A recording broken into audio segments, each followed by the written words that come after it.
শিক্ষাই নাকি জ্ঞানকে উপলব্ধি করে, কিন্তু যদি শিক্ষাটাই পাওয়া না যায় তাহলে জ্ঞানটা কী করে উপলব্ধি করা যাবে?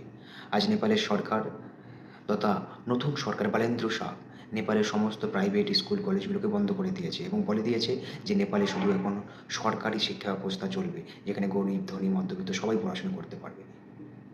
অপরপক্ষে আমাদের ভারতবর্ষে দেখতে গেলে এত বড় গণতন্ত্রের দেশ, এখানে সরকারি শিক্ষা ব্যবস্থায় পড়াশোনা হয় না। সরকারি কলেজে স্কুলে বৃষ্টির দিনে জল পড়ে, বর্ষাকালে জল পড়ে ভিজে যায়, গরমে ফ্যান নেই। আর প্রাইভেট যে সমস্ত স্কুল কলেজগুলো আছে সেগুলোতে ধনী এবং মধ্যবিত্ত মানুষের ছেলেমেয়েরা পড়াশোনা করে। গরিব মানুষের শিক্ষার কোনো অধিকার নেই ভারতবর্ষে। ভারতবর্ষের এবং যে সমস্ত রাজ্যগুলো আছে আমি রিকোয়েস্ট করব তাদেরকে, সরকারি শিক্ষা ব্যবস্থাটাকে প্রাধান্য দেওয়া হোক, যাতে কোনো private public school college tuition সমস্ত কিছু বন্ধ করে দেওয়া হোক।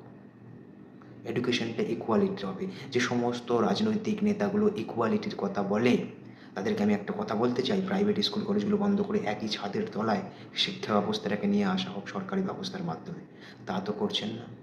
পোশাক আচার দেখে আপনারা ইকুয়ালিটির কথা ভাবেন যে শিক্ষা ব্যবস্থায় কেন হিজাব পড়বে, শিক্ষা ব্যবস্থায় কেন তুলসীর মালা পড়বে।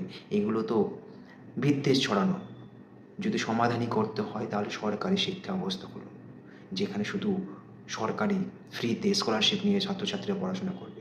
কোনো প্রাইভেট পাবলিক স্কুল কলেজে যেতে হবে না, আদানি আম্বানির স্কুল কলেজে যেতে হবে না।